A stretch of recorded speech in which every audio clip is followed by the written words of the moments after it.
Hello, hello. Good evening, everyone. Happy Monday. Happy holidays. Happy December. All right. It's been a while since I've been live. So today I'm going to talk to you about some holiday spending tips. All right. So, true to fashion, if you are watching this live, go ahead and type in live. If you are watching this on the replay, go ahead and type in replay. Okay. If you're watching this live, by the way, go ahead and type in where are you watching from. All right. And again, even if you're watching the replay, type in replay and where you're watching the replay. Okay. This helps the algorithm to show it to more people. So today we're going to talk about intentional spending. Okay. I know the holidays are coming up, and if I had just, finished graduating from my master's in finance, if I had just, uh, uh, you know, if I had just finished my trainings, when I worked at the wealth management, I would come out and tell you the textbook, hey, the holiday seasons are coming up. While everybody is spending, you want to be saving, right? That's pretty much what you would expect to hear from a financial professional like myself. But I'm actually going to tell you a little bit of a different story, right? I'm going to tell you, yes, go ahead and spend. Yes, you're allowed to spend. You are a human being, right? You are not a robot, all right? And so you have the ability to spend. You have every right to spend. However, we don't want the spending to get so out of control that the spending starts to control you, right? We don't want the spending to be the one in control. We want you to be in control. And the only way to really be in control of our spending, right, is to be intentional about it, is to be realistic about it. The reality is the holidays are coming. You're going to have to spend more than you normally do. Whether you go out there and you buy gifts for your family, whether it's having to go see family, that in itself sometimes is an expense. Okay, whether it's getting that Christmas tree or decorating or cooking or having friends over or whatever the case is, usually around this time there's a lot more spending in the average household. There's a lot more spending happening in the average household, right? And so to turn a blind eye and make and say things like, oh, everybody else is going to spend, we're going to be saving, is not realistic. Okay. And it's not fair to you, because whenever we do, as financial professionals, whenever we make things too strict like this, right, it becomes a burden, and now nobody wants to do it, and now nothing happens, right? So we have to make this super easy. Okay. So true to fashion, before I get into things, who am I and what makes me qualified to be here to speak to you? My name is Katana Kale. I am a certified money coach. I'm also a financial consultant. I help women like yourself and men, okay, transform your relationship with money, understand the language of money, and demystify the world of investing. I had a client today. We had our session, one of our sessions today, and I explained to her the ins and outs of the stock market, how the stock market works, right? Whenever you're pressing buttons, here's what's actually happening in the background. And she said, I'm excited. I'm excited to do this because it looks like fun. I finally understand it, and now it's fun, right? And so, there's a certain je ne sais quoi. There's a certain magic. There's a certain subconscious shift that happens when you are able to finally understand what it is that you're investing in. Just understanding your investments is powerful in itself. And so I help women do that. Okay. So again, we're going to be talking about intentional spending. Okay. So, the first, let's talk about why is intentional spending important, right? Why am I even talking about this? I know it's been a while since I've been live. I know. I told myself I didn't want to build a business that was dependent on me going live, but I did want to go live today. So I'm going live because I want to, right? And so why did I decide to talk about this topic? Okay, after not being live for so long. Well, here's the thing, like we talked about earlier, the holidays is the time where there's a lot of emotional spending. Okay, let's talk about emotional spending.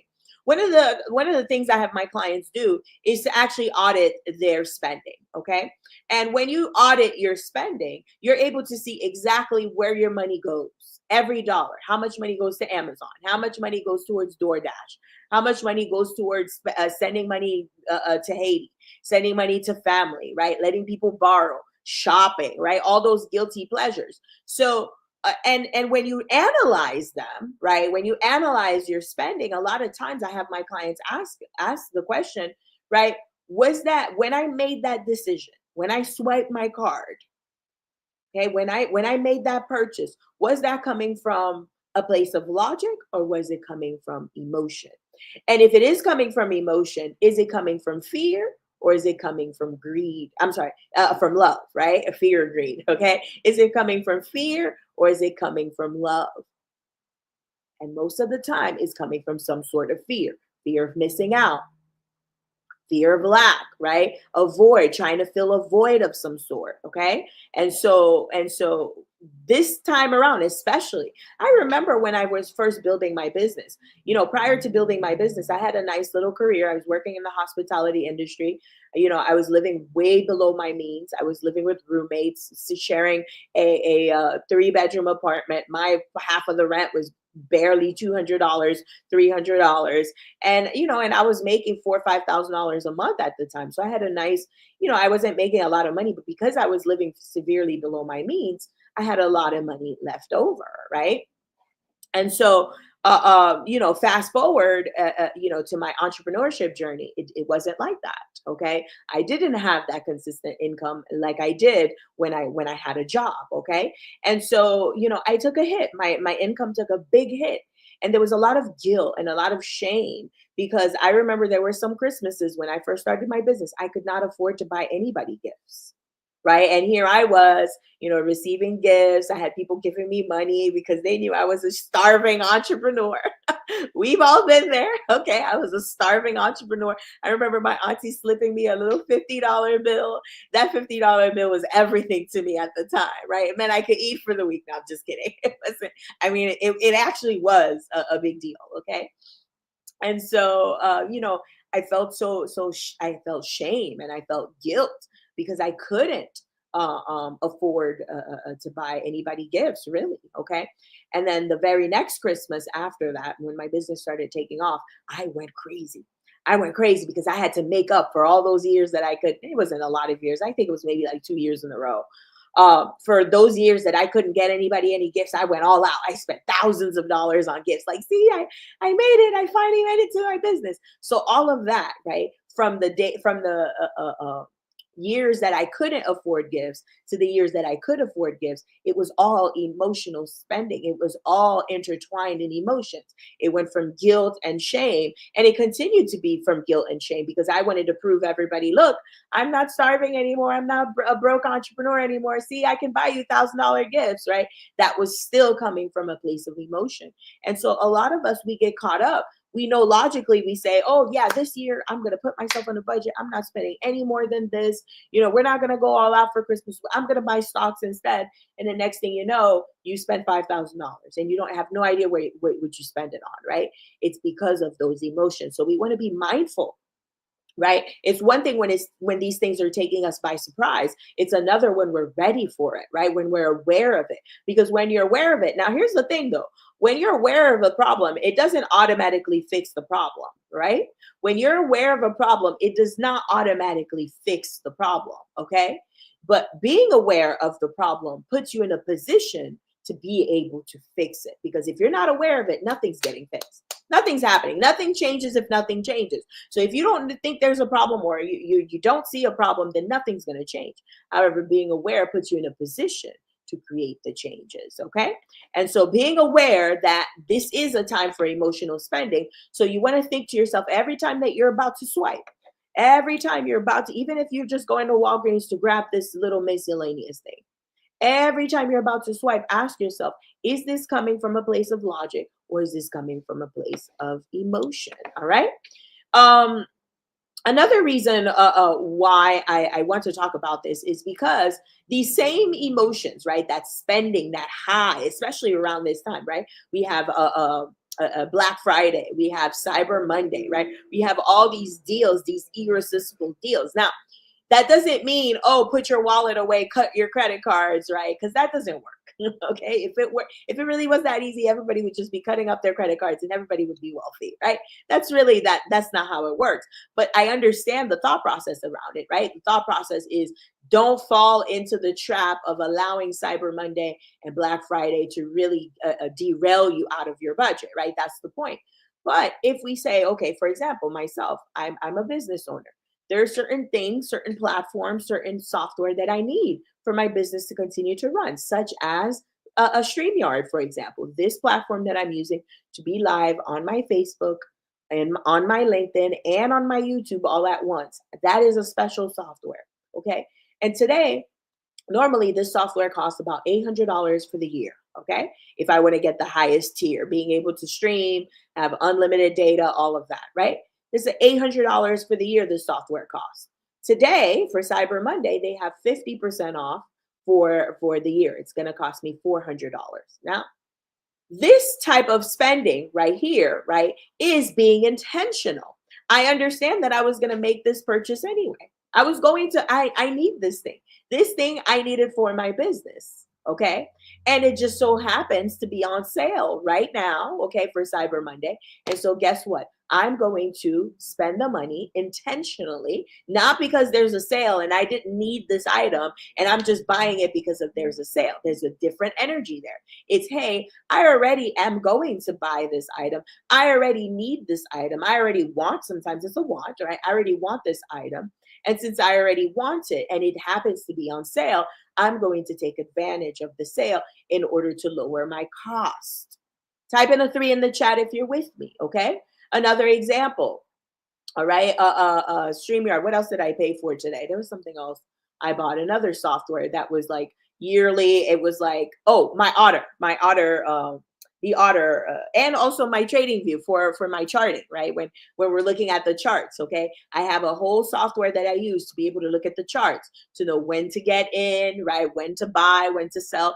I need to have a software to be able to do that, and that was on sale today, right? And for Black Friday and so on and so forth. So if you have a set of expenses that you're already anticipating making, such as buying gifts for the kids, right? Buying gifts for the husband, okay? Buying gifts for the Secret Santa at work, right? These are things for the friends. Maybe there's a dinner that you're planning and you want to buy some things to decorate and all that. These are things that you already had planned on purchasing. These are things that you probably purchase every year. These are expenses that you already made.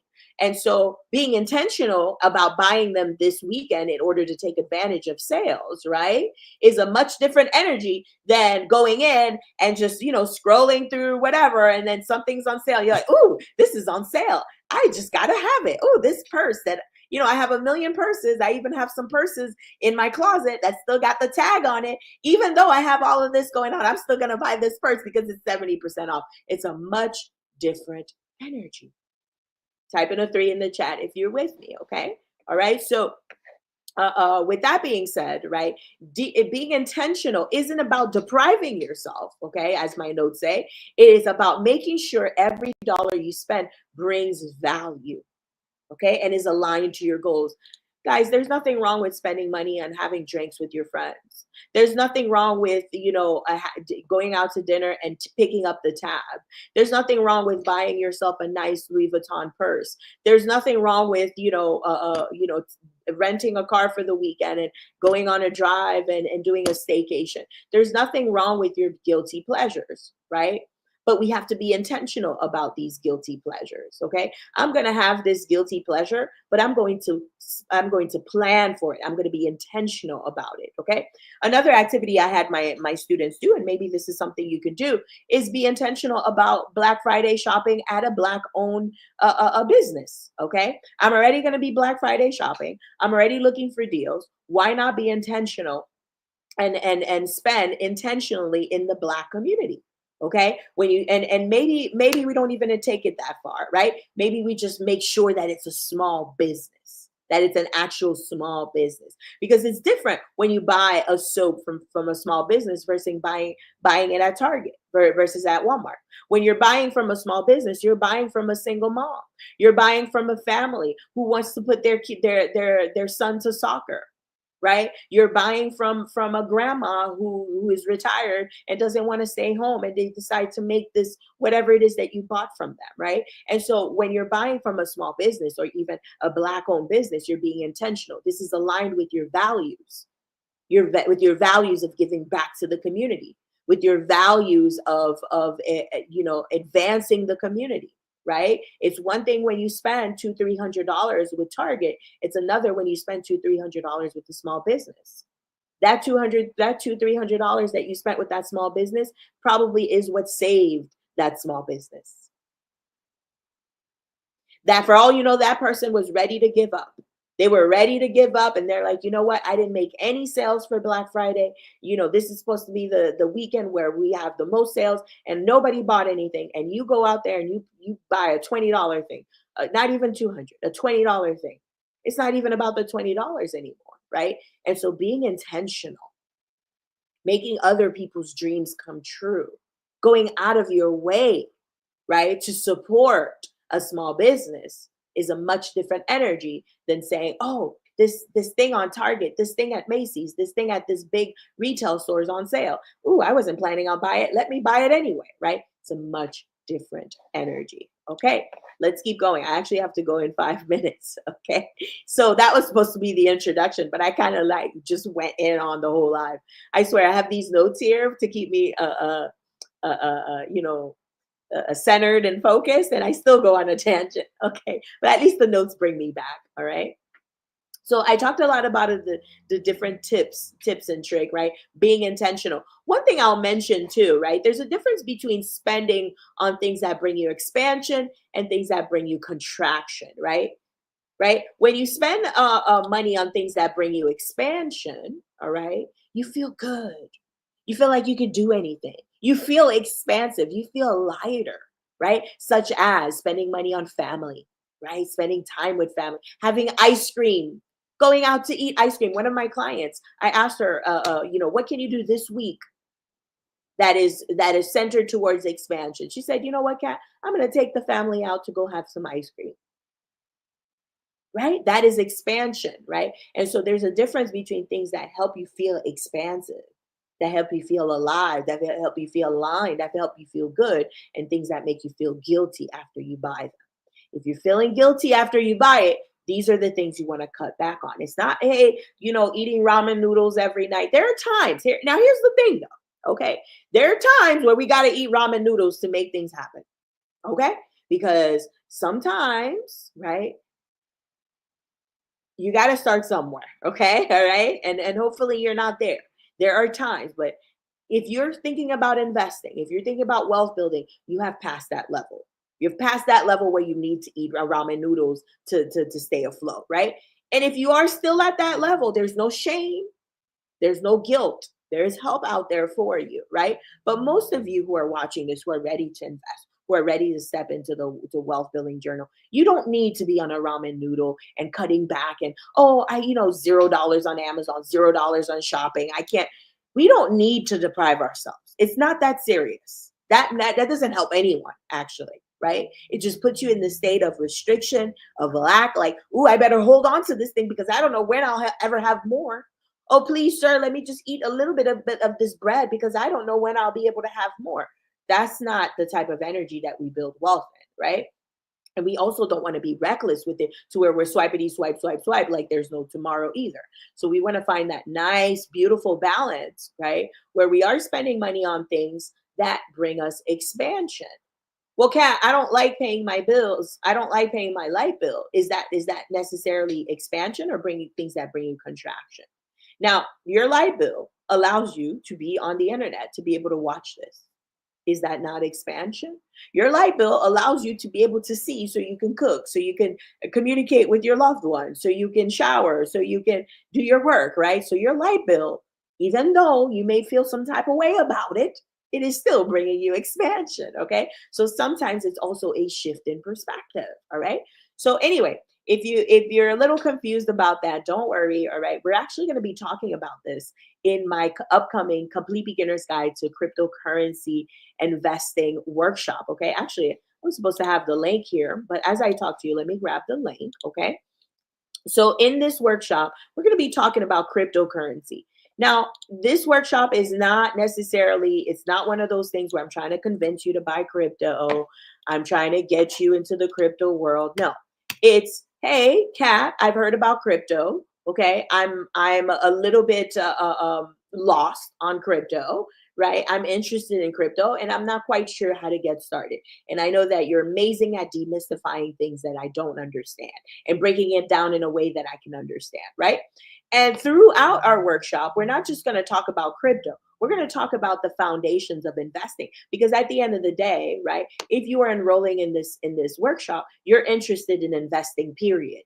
Right? Whether it's crypto or whether it's something else, you are interested in investing. And no matter what it is that you decide to invest in, whether it's crypto, whether it's the stock market, whether it's real estate, whether it's a combination of all of it, right? Alternative investments and so on and so forth, precious metals, blah, blah, blah, right? No matter what it is that you decide to invest in, you're going to need the same basic foundations. And we're going to go over that. And one of them is intentional spending. And part of your intentional spending is spending on things like education, spending on things that have a potential for high return, right? And also protecting your money, not being reckless with your money, not just putting your money anywhere because it sounds nice, right? So we're going to talk about all of that. We're going to talk about how to analyze your risk, right? You know, there's so many cryptos out there. There's XRP, there's Bitcoin, there's Litecoin, there's a Cardano, there's all of these. What do they all mean? We're going to talk about all of that. We're also going to talk about how to determine how much you can handle because at the end of the day, crypto is extremely volatile, meaning it goes up and down like a roller coaster. All right. And it is extremely risky. And so the last thing you want is to put all your life savings in crypto. Okay. And so we're going to talk about how to know exactly how much you specifically can afford to put into crypto, if any at all, if crypto is even the right investment for you right now, right? And so we're going to go over all of that. So the link is here in the comments. Go ahead and click on the link, okay? Use the code word SAVE50. So SAVE, SAVE 50, right? In order to get 50% off. Right now it's 222, all right? You get 50% off. It'll be 111.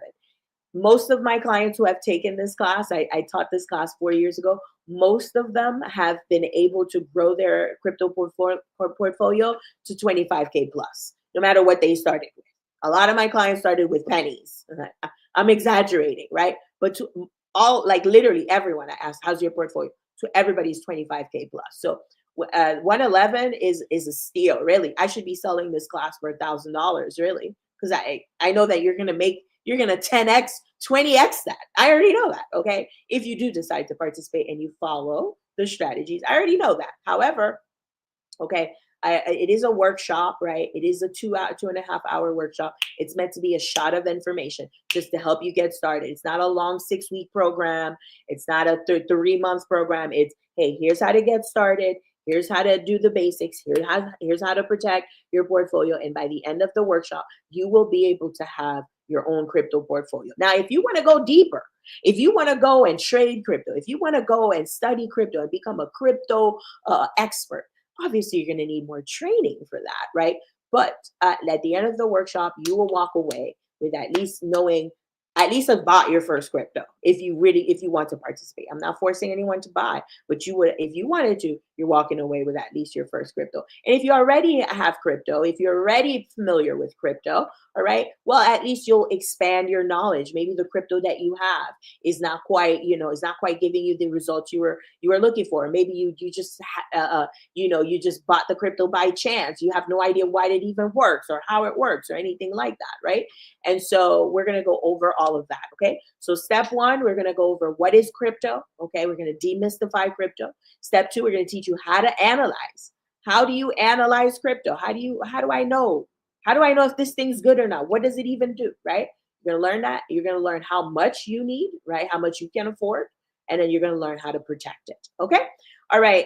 Is there another day for the class? Yes. So good question. The class, there will be a replay. Okay. There will be a replay. So if you cannot make it live, you will be able to purchase the replay. Okay. So, so yes, good question. All right, if you guys have any other questions, okay. Again, this is something, I did this class 4 years ago, and it made a lot of people a lot of money.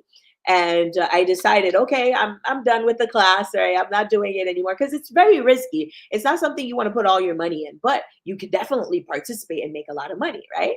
And so, well, if you do it right, okay. And so I decided to bring it back. Uh, um, why did I bring it back? Somebody sent me a screenshot, and it was they made six figures with the crypto, and they started with a very small amount. And I was like, you know what? Let me bring this back.